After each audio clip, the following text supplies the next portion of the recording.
आता बातमी आहे एबीपी माझाच्या इम्पॅक्टची। पोलिसांनी जातीवाचक शिवीगाळ आणि मारहाण केल्याचा आरोप करणाऱ्या कोथरूडमधील मुलींना अखेर न्याय मिळालाय। याचिकेवर निर्णय देताना न्यायालयानं गुन्हा दाखल करण्याचे आदेश दिलेत। पोलिसांनी आपली ओळख सांगितली नाही, त्यांनी मुलींची तपासणी करून त्यांचा आणि त्यांच्या मैत्रिणींचा जातीय आधारावर अपमान केला असं कोर्टानं म्हटलंय आणि कोर्टाच्या आदेशानंतर पोलिसांवर गुन्हा दाखल करण्यासाठी आता आदेश देण्यात आलेत। आता गुन्हा दाखल करण्याची प्रक्रिया सुरू झाली आहे। या संदर्भात अधिक अपडेट घेण्यासाठी आपले प्रतिनिधी मंदार गोंजारी आपल्या सोबत आहेत। मंदार, खरं तर हे प्रकरण 3 महिन्यांपूर्वीच आहे। 2 ऑगस्टला एबीपी माझाने या संदर्भातली बातमी दाखवली होती। आता गुन्हा दाखल होतोय, मात्र त्यासाठी 3 महिन्यांचा कालावधी लागलाय आणि तोही दाखल होतोय कोर्टाच्या आदेशानंतर। माधवी, मी त्याच कोथरूड पोलीस स्टेशनच्या समोर आहे ज्या कोथरूड पोलिसांवरती गंभीर आरोप करण्यात आले होते आणि आता त्याच कोथरूड पोलीस स्टेशनमध्ये पोलिसांच्या विरोधामध्येच गुन्हा दाखल करण्याची प्रक्रिया सुरू आहे। आपल्यासोबत संबंधित मुलगी आहे जिच्याबद्दल हा सगळा प्रकार घडला होता आणि आंदोलन करणारे देखील आहेत। नक्की तुला आता काय म्हणायचं या सगळ्या प्रक्रियेनंतर? सर्वात प्रथम तर मी न्यायव्यवस्थेचे आभार मानते। आता मला काय बोलावं ते सुचत नाहीये, पण जो त्रास झालेला आहे कोथरूड पोलीस स्टेशनमध्ये, जे मला बोललं गेलेलं आहे जातीवाचक, जे माझ्या आई वडिलांवरून बोललं गेलेलं आहे, जो मला मानसिक त्रास झालेला आहे तो एकदम भयंकर लेवलचा होता। सीपी ऑफिसमध्ये जे आम्ही 15 ते 18 तास आम्ही बसलेलो होतो, तो जो त्रास झालेला आहे, म्हणजे मला समजत नाही की तो आता मी कसा फेस करू किंवा काय त्याच्याबद्दल मी विचार करू। म्हणजे माझ्याकडे तर शब्द नाही आहेत मला तुम्हाला सांगण्यासाठी। पण तुमच्यावरतीच गुन्हा दाखल करण्यात आला होता की तुम्हीच काही गैरवर्तन केलं म्हणून? माझ्यावर हो, म्हणजे जेव्हा आम्हाला इथं आणलं गेलं, मला आणि माझ्या मैत्रिणीला, तर इथं ज्या प्रकारे सगळं घडलं, जे जाती म्हणजे मला जे सुरुवातच केली की तुझं नाव काय आहे, तुझी जात कुठली आहे, जे मला मारलं गेलं, जे ज्या प्रकारे सुरुवात झाली ना तिथून हे सगळं झालेलं आहे। आणि पुढे मग नंतर इथेच आम्ही रात्रीच्या वेळेस कंप्लेंट करायला आलेलो होतो, तर तिथे आम्हाला आमची कंप्लेंट घेतली गेली नव्हती। झेरॉक्ससाठी आम्हाला इथे बाहेर पाठवलं गेलं, असं सगळं झालेलं आहे। आणि पुढे मग नंतर आम्ही सीपी ऑफिसला गेलेलो होतो, तिथे पण आम्हाला भरपूर वेळ, आमचा पूर्ण 1 दिवस तिथे गेलेला आहे। 17-18 तास आम्हाला तिथे बसवलं गेलं आणि तिथे तर तुम्ही पाहिलेलंच आहे, तिथे पण आम्हाला आमची दखल घेतली गेली नाही। आणि हे सगळं झालंय ते न्यायालयाच्या आदेशानंतर। हा माननीय जिल्हा व सत्र न्यायालय पुणे यांनी 11 तारखेलाच आदेश दिला होता। काल आम्हाला त्याच्या सर्टिफाईड कॉपीज आणि न्यायालयाने काढलेलं पत्र दिलं, त्या पत्रानुसार आज रोजी गुन्हा दाखल करण्याची प्रोसेस सुरू आहे। 10 ते 15 मिनिटांमध्ये या ठिकाणी जे पोलीस अधिकारी कर्मचारी या गुन्ह्यामध्ये सहभागी आहेत त्यांच्या सर्वांच्या विरोधामध्ये ॲट्रॉसिटी ॲक्ट असेल किंवा BNSचा किडनॅपिंग असेल किंवा मग डेकॉयटीसारखा गुन्हा असेल या विनयभंग असेल, या सगळ्या सेक्शन अंतर्गत आता FIR होणार आहे। माननीय न्यायालयाने आम्हाला या ठिकाणी आदेश दिलेला आहे आणि ॲडव्होकेट बाळासाहेब आंबेडकरांनी सुद्धा किती पोलीस अधिकाऱ्यांच्या विरोधात हा गुन्हा दाखल करण्यात? एकूण 6 पोलीस अधिकारी आणि कर्मचारी आहेत आणि 2 लोक जे आहेत ती मिसिंग मुलगी जी आहे, जिच्या तपासाच्या संदर्भात अशा पद्धतीने त्रास दिला गेला, तिचे सासरे आणि दुसरा प्रेमा पाटील या ज्या आरोपी अधिकारी आहेत त्यांची एक मैत्रीण, तिचं नाव आम्हाला माहीत नाही, तर ती असे एकूण 8 लोकांवरती गुन्हा दाखल झालेला आहे। आणि कलम अतिशय गंभीर आहेत पोलिसांनी त्या ठिकाणी जे काही केलं, काय काय कलम आहे? किडनॅपिंग सारखं सेक्शन आहे किंवा डेकॉयटी 340 सेक्शन आहे, 333 सेक्शन आहे, विनयभंगाचं सेक्शन आहे आणि ॲट्रॉसिटी ॲक्ट आहेत। म्हणजे या सगळ्या सेक्शन अंतर्गत 10 वर्षापेक्षा जास्त शिक्षा यायला आहे। त्यामुळे यांना अटकसुद्धा या प्रकरणामध्ये FIR झाल्याबरोबर बडतर्फ केलं जाणार आहे या सगळ्या पोलीस अधिकाऱ्यांना आणि त्यांना निलंबन बडतर्फ होऊन त्यांना बिहाइंड द बारसुद्धा पाठवलं जाणार आहे आणि अटक जरूर होणार आहे। आणि आम्हीसुद्धा न्यायालयीन लढाईमध्ये यांना अटक झाल्याच्या नंतर बेलसाठी सुद्धा आम्ही पीडितेच्या वतीने, तक्रारदार यांच्या वतीने आम्ही कोर्टामध्ये असणार आहे, बेलसुद्धा होऊ देणार नाही आहोत। हे प्रकरण अतिशय जे आहे ते महत्त्वपूर्ण आहे, कारण पोलिसांवरतीच आरोप झाले होते आणि न्यायालयाने निकाल दिलेला आहे। ही जी ताई आहे तिनं म्हटलं की न्यायव्यवस्थेवरचा विश्वास तिचा आणखी दृढ झाला यामुळे। नाही, निश्चितच, कारण जेव्हा ही सगळी घटना घडली तेव्हा याच कोथरूड पोलीस स्टेशनमध्ये ही मुलगी आलेली होती, बाकी लोक पण आलेले होते। इकडच्या सिनियर पोलीस इन्स्पेक्टर जे आहेत त्यांनी त्यात सहकार्य नाही केलं, मग यांना CP ऑफिसला जावं लागलं। त्यावेळी विविध संघटनांची लोकं पण तिथं आलेली होती, तिथं ACP आले, तिथं DCP आले, तिथे ॲडिशनल CP आले, तिथे जॉईंट CP आले, या सगळ्यांचं CPंबरोबर कम्युनिकेशन होतं। म्हणजे पोलीस यंत्रणेतले सगळे जे वरिष्ठ अधिकारी असतात त्यांच्यापर्यंत आम्ही पोचलो होतो। आणि आता तुम्ही पाहिलं की जसं या पीडित मुलगी जी आहे तिच्या डोळ्यामध्ये जसे अश्रू आले, त्या ठिकाणी आम्ही पाहिलं की 3-3, 4-4 वेळा मुलींना रडू फुटलं. एका मुलीला तर हॉस्पिटलला आम्हाला घेऊन जावं लागलं कारण तिला चक्कर आलेली होती. हे सगळं वरिष्ठ अधिकारी पाहत होते आणि तरी देखील ते गुन्हा दाखल करायला तयार नव्हते. आणि त्यामुळे आमच्याकडे आणि या पलीकडे जाऊन त्यांनी त्याच दिवशी आम्हाला एक कॉपी दिलेली होती सहीनं आणि त्यात असं म्हटलं होतं की प्रथमदर्शनी आम्हाला याच्यात तथ्यच वाटत नाही.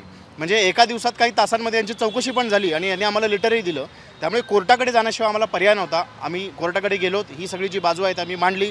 या प्रक्रियेमध्ये जवळपास 2-3 महिने गेले, परंतु शेवटी न्यायव्यवस्थेवरती जो आमचा विश्वास होता तो सिद्ध झाला आणि आम्हाला न्याय मिळाला. पोलीस काय म्हणत होते? म्हणजे आधी कोथरूड पोलीस स्टेशनमध्ये तुमच्यासोबत जे घडलं ते घडलं, त्यानंतर जेव्हा तुम्ही मागणी करत होता पोलीस आयुक्तालयाच्या समोर आंदोलन करत, तर त्यावेळी पोलिसांचं नक्की म्हणणं काय होतं तुमच्याशी बोलताना? असं होतं की आम्हाला 3-4 दिवस द्या, थोडीशी चौकशी करू द्या. विदाऊट चौकशी आम्ही FIR नाही नोंदवून घेऊ शकत, असं त्यांचं म्हणणं होतं. ते म्हणजे बेसिक आमचा हक्क आहे की आम्हाला फक्त FIR नोंदवायची आहे. तर त्यासाठी ते एवढंच त्यांचं म्हणणं होतं की आम्हाला फक्त 4-5 दिवस वेळ द्या, आता आम्ही नाही घेऊ शकत. आता तू म्हटलंस की तुझा न्याय व्यवस्थेवरचा विश्वास या सगळ्या प्रकरणामुळे दृढ झालाय. आणखी पुढे तुझी कारवाईची काय मागणी असणार? आता पुढे जे सेक्शन लागू केलेले आहेत तर त्याच्याप्रमाणे पुढे त्यांना ते शिक्षा मिळावी. जे काही असेल तर मला जास्त लिगल याच्यामधलं माहीत नाही, पण जे काही असेल त्यांना सगळं लागू करण्यात यावं आणि मला न्याय मिळावा एवढंच माझी इच्छा आहे. तर माधवी आपण पाहतो आहोत, हा काय ऑर्डर आहे? ऑर्डर आलेली आहे, ही ऑर्डर अतिशय महत्त्वाची. कोर्टाची ऑर्डर आहे की अप्लिकेशन इज अलाउड.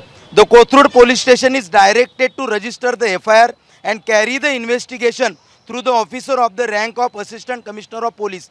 11 तारखेला ही ओपन कोर्टामध्ये ऑर्डर झालेली आहे. म्हणजे ही ACP दर्जाच्या अधिकाऱ्याकडून या सगळ्या प्रकरणाची चौकशी करण्याचे न्यायालयाचे हे आदेश आहेत आणि अतिशय गंभीर कलमांच्या अंतर्गत हा गुन्हा दाखल करण्यात यावा असे आदेश आहेत. पोलिसांवरतीच आता गुन्हा दाखल होतो आहे. त्याच कोथरूड पोलीस स्टेशनमध्ये हा गुन्हा दाखल करावा लागतो आहे. ज्या कोथरूड पोलीस स्टेशनमध्ये या मुली सुरुवातीला आणण्यात आल्या होत्या आणि त्यांच्यावरतीच पोलिसांनी काही आरोप केलेले होते. सुरुवातीला खरं तर प्रकरण तपासाच्या पातळीवरती होतं. ते जर व्यवस्थित हाताळलं गेलं असतं तर ते कदाचित इतकं वाढलं देखील नसतं. मात्र त्यानंतर काय घडलं आपण पाहतो आहोत. या मुलींवरतीच गुन्हा दाखल करण्यात आला होता. त्या रात्री जे काही पोलीस अधिकारी होते तर त्यांच्याबद्दलचे तुमचे आक्षेप होते. कोणत्या रात्री म्हणजे ज्या तुमच्या घरी जेव्हा पोलीस आले होते? हो, त्यांच्याबद्दलचे आक्षेप होते. कारण ज्या प्रकारे ते घरामध्ये घुसले, आम्ही आमच्या गोष्टी करत होतो, चहा वगैरे आमचं सगळं सुरू होतं, ते डिरेक्टली दरवाजा असा उघडून घरामध्ये घुसले. एकदम आमच्या घराची झडती घेतली, फोटो बघितले, आमचे इनरवेअर बाहेर टाकले. डिरेक्टली संजीवनी मॅडमने माझ्या अंगावरती हात उचलला, आमचे फोटोज बघितले, माझा मोबाईल डायरेक्ट हिसकावून घेतला गेला. सगळे रूम्स, आमचे कपाट, आमचे इतर गोष्टी, आमच्या पर्सनल गोष्टी, आमच्या डायऱ्या सगळं त्यांनी बघितलेलं आहे. आमचे बाथरूम्स इव्हन त्यांनी बघितलेले आहेत. बेड खाली काय आहे ह्या सगळ्या आमच्या पर्सनल गोष्टी त्यांनी तिथे बघितलेल्या आहेत. तिथेच माझ्या जातीवरून बोललं गेलं, तुझं नाव काय आहे, तुझं नाव सरनेम तुझं चव्हाण आहे, तर मग तू ह्या जातीची आहे, तू मांगाची आहे, मग मांगाचे लोक असेच असतात. हे सगळं तिथं त्यांनी केलेलं आहे. पण हे काय होत होतं? म्हणजे विषय तर तपासाचा होता. तेच माझं म्हणणं तेच आहे, विषय तपासाचा होता. आणि सुरुवातीच्याच मी 5 मिनिटांमध्ये त्यांना सांगितलेलं आहे, जी मुलगी आहे, जी मिसिंग मुलगी आहे, जिला तुम्हाला जी माहीत करून घ्यायची आहे ती श्वेता पाटीलला माहीत आहे, याची तुम्ही संपर्क साधा, एवढं मी त्यांना सुरुवातीच्या 5 मिनिटांमध्ये सांगितलेलं होतं. तर नंतर हे मंदार, तुम्ही आपल्या सोबत राहाच, मात्र वंचितचे प्रकाश आंबेडकर स्वतः आपल्या सोबत फोनवरून जोडले गेलेले आहेत. आंबेडकरजी, तुमचं स्वागत आहे ABP माझावर. हा सगळा प्रकार खूप गंभीर होता आणि तुम्ही हा मुद्दा लावून धरलेला होता. आता कोर्टानंच आदेश दिलेत आणि त्यानंतर हा गुन्हा दाखल होतोय. तुमची प्रतिक्रिया?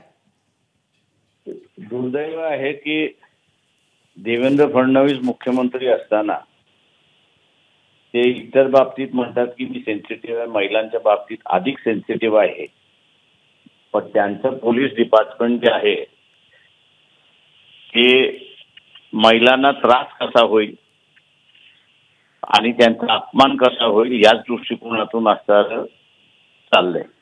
कोथरूडचं प्रकरण जे आहे ते ताजं उदाहरण आहे की संबंधित व्यक्ती तुम्हाला औरंगाबादचे असणाऱ्या त्या महिला कुठे कुठे सापडतील हे सांगतात आहेत. ते सांगत असतानाही त्यांना ग्राह्य धरायचं नाही आणि त्यांचं घर शोधायचं, त्यांचं पर्सनल लाईफ शोधायची, त्यांच्या डायऱ्या शोधायचं, त्यांच्या कपड्यावरनं त्यांना कॉमेंट करायचं, त्यांच्या नावावरनं त्यांना कॉमेंट करायचं. ही जे इझी गो ज्याला आपण म्हणतो, ही जी वृत्ती तिथे दिसली आहे तिच्या विरोधात कारवाई करण्याऐवजी त्यांनी कमिशनरला स्वतःच्या पाठीशी घालायचा प्रयत्न केला. त्याच्यामुळे इथे फक्त म्हणजे हे पोलीस डिपार्टमेंट मधलं पहिलं प्रकरण होईल की ज्याच्यामध्ये कमिशनर सुद्धा कोर्टासमोर हजर असेल. मात्र प्रकाश आंबेडकरजी, या सगळ्या गोष्टीला 3 महिन्याचा कालावधी जावा लागलेला आहे. आता तुमची काय अपेक्षा आहे? आता यांच्या निलंबनाची अपेक्षा आहे काय? नेमकं आता पुढे कारवाई व्हावी असं तुम्हाला वाटतं? प्रश्न असा आहे त्याच्यामध्ये की जसं डॉक्टर मुंडेंच्या संदर्भात त्यांनी 2 पोलिसांना असताना निलंबित केलं, तशा रीतीने असताना इन्क्वायरी इम्पार्शियल झाली पाहिजे म्हणून इथले असणारे जे संबंधित पोलीस आहेत नुसतं ट्रान्सफर करून उपयोगात नाही, तर त्यांच्याकडचे असणारे जे अधिकार आहेत ते अधिकार काढून घेतले पाहिजेत, म्हणजेच त्यांना सस्पेंड केलं पाहिजे. आणि ती मागणी आम्ही असताना सरकारकडे लावून धरणार आहोत. मात्र जसं तुम्ही म्हणताय की या सगळ्या प्रकरणी गृह खात्यानं या आधीच कारवाई करणं अपेक्षित होतं, तर आता तुमचे आक्षेप कुणाविरोधात आहेत? किती जणांवर हा गुन्हा दाखल होऊ शकतो? पोलिसांवर? स्वतःहून गव्हर्नमेंटनी इन्क्वायरी चालू केली पाहिजे होती की तिचे जे सासरे आहेत ही जर रिटायर्ड पोलीस अधिकारी, आता रिटायर्ड पोलीस अधिकाऱ्याला काही अधिकार नसतो चौकशी करण्याचा, पण पोलीस स्टेशनमध्ये चौकशी करण्याचा ज्या ह्या 3 मुलींचं असताना जे केलं, क्वेश्चनिंग जे केलं ते त्यांनी केलं. आता हा गंभीर गुन्हा आहे आणि म्हणून मी म्हणालो की कमिशनर की याच्यामध्ये इन्व्हॉल्व्ह होणार आहे, त्यालाही असताना तिथे आम्ही पार्टी करणार आहोत. नक्कीच हे प्रकरण खूपच गंभीर आहे आणि आता या सगळ्या संदर्भात कशी कारवाई होते पाहणं खूप महत्त्वाचं असेल. प्रकाश आंबेडकरजी, धन्यवाद आमच्याशी बातचीत केल्याबद्दल. मंदार, तुमचे आभार. आणि या मुलीने देखील तिच्या व्यथा सांगितलेल्या आहेत. तुमच्याकडनं या संदर्भातले अपडेट जाणून घेतच राहू. तुर्तास धन्यवाद या सगळ्या सविस्तर माहितीसाठी. एबीपी माझा, उघडा डोळे बघा नीट.